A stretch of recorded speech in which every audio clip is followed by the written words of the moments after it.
নারে তাকবীর, আল্লাহু আকবার। আলহামদুলিল্লাহ, আলহামদুলিল্লাহ। 53 বছর পর আবারও বাংলাদেশ স্বাধীন হইল। সবাই এই ব্যাপারে হয়তো অলরেডি জেনে গিয়েছেন। গত 1 ঘন্টা আগে শেখ জালিম সরকার শেখ হাসিনা এবং তার চেলাফেলা নিয়ে পদত্যাগ করে দেশ থেকে পালাইছে। আপনারা সবাই এই ব্যাপারে অবগত আছেন।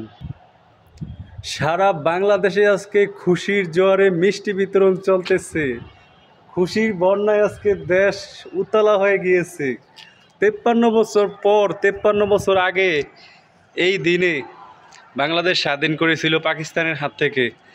আবারও সেই 53 বছর পর স্বৈরা শাসক জালিম সরকার জালিম হাসিনার হাত থেকে আবারও 53 বছর পর বাংলাদেশকে স্বাধীন করা হইল। নিজ ইচ্ছায় জালিম সরকার পদত্যাগ করে চলে গেছে, ভয়ে ছাত্রদের পালায়ে চলে গেছে। রাস্তায় রাস্তায় চলতেছে মিষ্টি বিতরণ। বাংলাদেশ 53 বছর পর আবারও স্বাধীন ঘোষণা করা হইল। আজকে 5 আগস্ট আবারও বাংলাদেশ, 5 আগস্ট 2024 বাংলাদেশ নতুন করে আবার 53 বছর পর স্বাধীন হইল। স্বাধীন রাষ্ট্র ঘোষণা করা হলো। রাস্তায় রাস্তায় চলতেছে বিজয়ের মিছিল। উত্তাল সারা বাংলাদেশ, উত্তাল বিজয়ের মিছিল নিয়ে সবাই মিষ্টি বিতরণ করতেছে, সবার ঘরে ঘরে, সবার মুখে মুখে।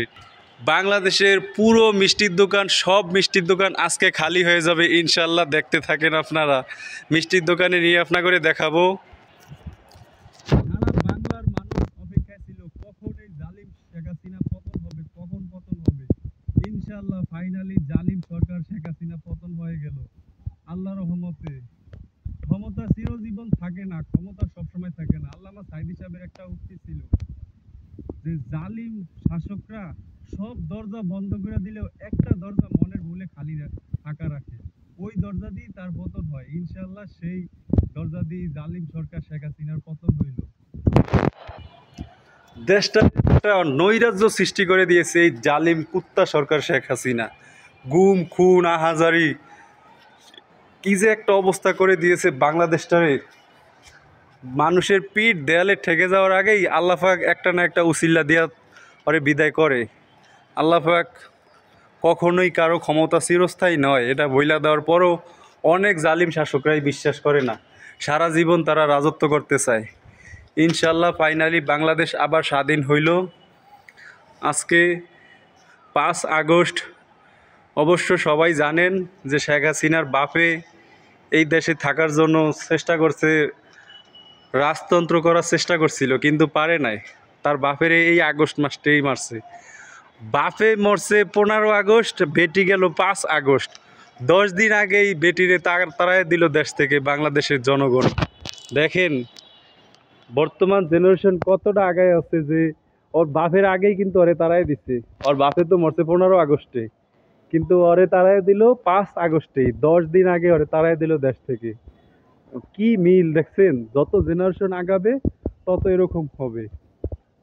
বাংলাদেশ না, সারা বিশ্বের যেই কোনো রাষ্ট্রেই এরকম জালিম রাষ্ট্র শাসক যখনই তৈরি হবে তখনই তার বিরুদ্ধে একটা না একটা উচিল্লা দিয়া সে বিদায় হবে, সে পতন হবে। কেউই ক্ষমতা চিরস্থায়ী না, কিন্তু কেন যে তারা বিশ্বাস করে না, কেন যে তারা বুঝতে চায় না। কিন্তু সত্যি কথা এটাই যে ক্ষমতা কখনো চিরস্থায়ী না। আজকে ক্ষমতা আছে, কালকে ক্ষমতা থাকবে না। ইসলামিক রাষ্ট্রে শাসন করার জন্য যা করার এইটা যদি করে আল্লাহ পাক তাদের ক্ষমতা রাখবে, কিন্তু ইসলামিক রাষ্ট্র কয়জনে কায়েম করতে চায়? বাংলাদেশ জামাত ইসলামীর দ্বারাই বাংলাদেশ ইসলামিক রাষ্ট্র গঠন হবে। বাংলাদেশে সেই শান্তি ফিরে আসবে আবারও একমাত্র বাংলাদেশ জামাত ইসলামের জন্য। যদি বাংলাদেশ জামাত ইসলাম ইনশাআল্লাহ, আল্লাহ যদি রহমত দান করে, যদি ইনশাআল্লাহ বাংলাদেশ জামাত ইসলামী যদি আবারও ক্ষমতায় যায়, তাহলে দেশে আবার শান্তি ফিরে আসবে।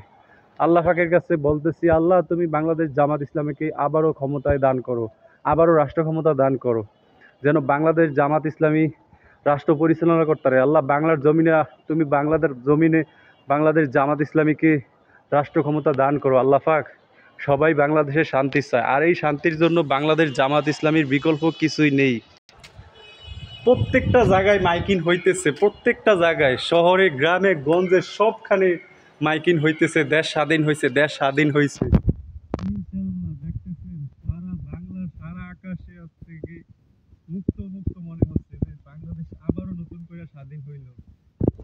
অন্যরকম লাগতেছে, একটা সবার মনেই হাসি খুশি আনন্দ, সবাই কোলাকুলি করতেছে। আজকে বাংলাদেশে ঈদের দিনের মতো, যদিও ঈদ না কিন্তু ঈদের দিনের থেকেও অনেক বেশি লাগতেছে, কারণ বাংলাদেশের জালিম স্বৈরশাসক পতন হয়েছে।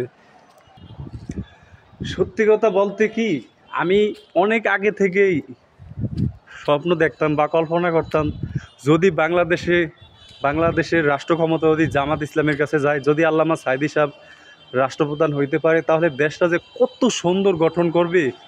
কিন্তু দুঃখজনক, আজকে আমার আশা পূরণ হইল না। আল্লামা সাঈদী সাহেবকে আগেই শয়তান জালিম সরকার মাইরা ফেলাইলে অন্যায়ভাবে। কিন্তু এটা আমার ছোটোবেলা থেকেই স্বপ্ন আশা ছিল যে যদি আল্লামা সাঈদী সাহেব এই রাষ্ট্র পরিচালনা করতো, কতই না সুন্দর হইতো, কতই না সুন্দর একটা রাষ্ট্র গঠন করতে পারতো, যে সারা বিশ্বে ইসলাম প্রচার করে বেড়ায়। এরকম একটা মানুষের থেকে আর কে আছে বাংলাদেশে? তার থেকে ভালো আর কে আছে? আল্লামা সাঈদী সাহেবের থেকে ভালো আর কে আছে যে এরকম সুন্দর একটা রাষ্ট্র গঠন করতে পারবে? কিন্তু আমার এই স্বপ্নটা স্বপ্নই থেকে গেল, কখনোই ইচ্ছাটা পূরণ হইল না যে হ্যাঁ, আল্লামা সাঈদী সাহেব এই রাষ্ট্র পরিচালনা করবে। কিন্তু দুঃখজনক, এই জালিম সরকার আল্লামা সাঈদী সাহেবকেও অন্যায়ভাবে খুন করেছে। বাংলাদেশ পরিচালনা করার জন্য বাংলাদেশ জামাত ইসলামের বিকল্প কিছুই নেই। আমি 100% গ্যারান্টি দিয়ে বলতে পারবো, বাংলাদেশ জামাত ইসলামের বিকল্প বাংলাদেশ পরিচালনা করার মতো কেউ যোগ্যতা রাখে না। এই বাংলাদেশ জামাত ইসলামের কাছে যদি বাংলার ক্ষমতা যায়, তাহলে এই দেশকে সুন্দর সুষ্ঠু শান্তি শৃঙ্খলাবদ্ধভাবে এই বাংলাদেশ পরিচালনা করা হবে। মানুষের মুখে হাসি থাকবে, কারো মুখে কোনো আহাজারি কান্না থাকবে না, কোনো দুঃখ কষ্ট কারো মধ্যে থাকবে না। যদি বাংলাদেশ জামাত ইসলামী আবার রাষ্ট্র ক্ষমতা পায়, যদি বাংলাদেশ জামাত ইসলামী এই রাষ্ট্র ক্ষমতা আবার আল্লাহ পাক তাদেরকে দান করেন, আল্লাহর কাছে দোয়া করি, আল্লাহ তুমি বাংলাদেশ জামাত ইসলামীকে এই রাষ্ট্র ক্ষমতা দান করো আল্লাহ, যারা এই দেশকে সুন্দরভাবে পরিচালনা করবে। আল্লাহ তোমার কাছে পানা চাই, আল্লাহ তুমি আমার এই ফরিয়াদ কবুল করো। আল্লাহ, বাংলাদেশের জামাত ইসলামীর বিকল্প কোনো দল নাই, আমি এটা গ্যারান্টি দিয়ে বলতে পারবো, 100% গ্যারান্টি দিয়ে বলতে পারবো। বাংলাদেশ জামাত ইসলামীর মতো বিকল্প কোনো দল নাই। বাংলাদেশ জামাত ইসলামী একমাত্র দল যারা বাংলাদেশকে সুন্দর সুষ্ঠু একটা দেশ গঠন বা সুষ্ঠু সুন্দর একটা সমাজ তৈরি করে দিতে পারবে। 19৭ সালে বাংলাদেশ যখন স্বাধীন হয়, তখন ঘোষণা করা হয়েছিল বাংলাদেশ স্বাধীন।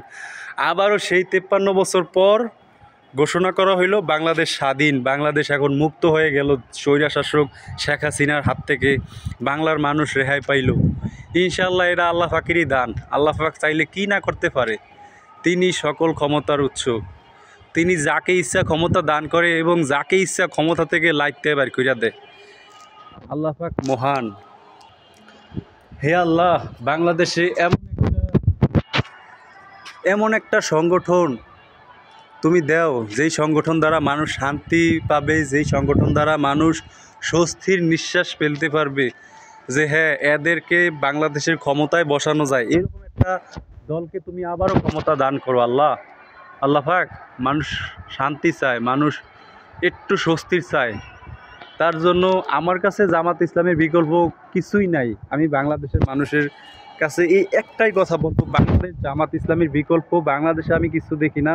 হয়তো অনেকের দ্বিমত থাকতে পারে, সেটা যার যার ব্যক্তিগত ব্যাপার। তবে আমি যতটুকু বলবো যে জামাতের সাথে মিশিয়া দেখেন, থাইকা দেখেন, বাংলাদেশের জামাত ইসলামীকে একবার বাংলাদেশের ক্ষমতায় আইনা দেখেন, যে এরকম রাষ্ট্র ক্ষমতা কেউ পাবে না, কেউ এরকমভাবে পরিচালনা করতে পারবে না।